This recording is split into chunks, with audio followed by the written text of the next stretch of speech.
میں آخرت کے موضوع پر تقریر ہی کے لیے محمد مصطفیٰ ابن محمد اسلم کو دعوت دیتا ہوں کہ وہ آئے اور اپنی تقریر پیش کرے۔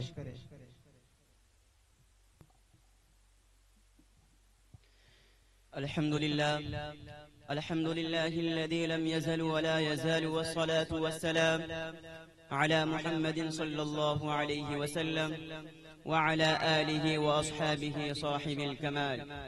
أما بعد، فقد قال الله تعالى في القرآن المجيد والفرقان الحميد: أما الذين سعدوا ففي الجنة خالدين فيها. وقال الله تعالى: فأما الذين شقوا ففي النار.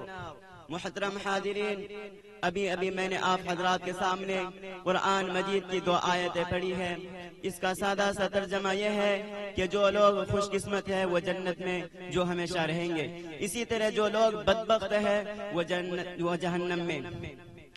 اس دنیا رنگو بو میں جب انسان آنکھیں کھولتا ہے تو دنیا اسے چاروں طرف سے گھیرنا شروع کر دیتی ہے۔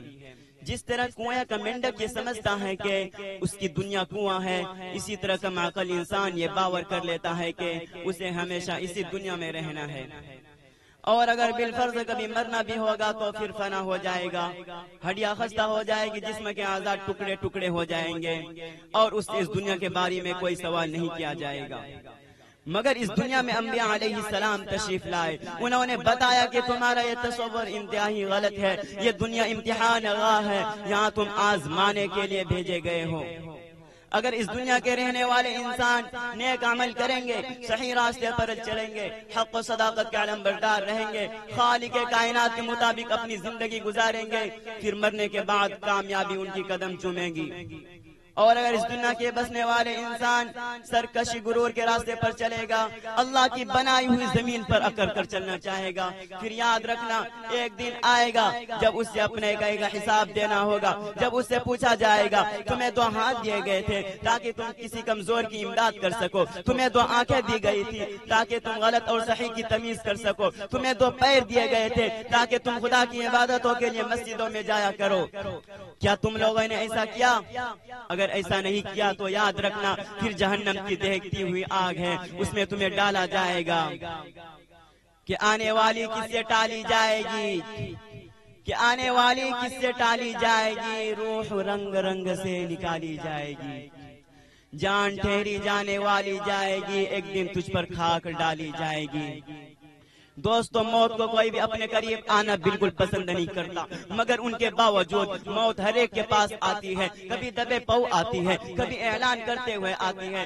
موت کا مزہ ہر شخص کو چکھنا پڑتا ہے، خواہ تم چکھنا گوارا کرے یا نہ کرے، موت کے آگے کسی کی زبردستی نہیں چلتی، موت کے خوفناک پنجوں سے زور آزمائے کسی کی بس کی بات نہیں۔ موت ہر ایک کے پاس آتی ہے، شاہ ہو یا گدا، امیر ہو یا غریب، آقا ہو یا غلام، جاہل ہو یا عالم، ضعیف ہو یا ناتوا، قوی طاقتور، مرد ہو یا عورت، موت کسی کو نہیں چھوڑتی، موت کے گرفت سے کوئی بھی آزاد نہیں۔ قل ان الموت الذي تفرون منه فانه ملاقيكم ثم تردون الى عالم الغيب والشهادة فينبئكم بما كنتم تعملون۔ کہ آپ صلی اللہ علیہ وسلم فرما دیجئے، جس موت سے تم بھاگتے ہو وہ تمہیں آ پکڑے گی، پھر تم اس ذات کی طرف لوٹ جاؤ گے جو تمہارے ہر پوشیدہ اور ہر ظاہر جاننے والے ہیں۔ کہ موت سے کس کو رستگاری ہے، کہ موت سے کس کو رستگاری ہے، آج و کل ہماری باری ہے۔ ایک دن مرنا ہے، آخر موت ہے، کر لے جو کرنا ہے، آخر موت ہے۔ جب موت آئے گی تو آپ کو 1 منٹ کیا 1 سیکنڈ کی بھی فرصت نہیں دی جائے گی۔ دوستو، ہمیں اس وقت کے آنے سے پہلے تیار ہو جانا ہے اور اپنا ٹھکانہ ایسی جگہ بنانا چاہیے جو ہمیشہ آرام و سکون سے رہے۔ وہ جگہ جنت ہے جو مرنے کے بعد ملے گی۔ مرنے کے بعد والی زندگی کا نام آخرت ہے جو آخر میں آئے گی۔ اگر ہم نے خدا کی مرضی پر اپنے کو چلایا تو ہم خوش قسمت کہلائیں گے۔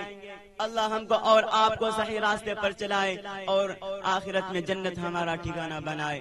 وآخر دعوانا ان الحمد للہ رب العالمین۔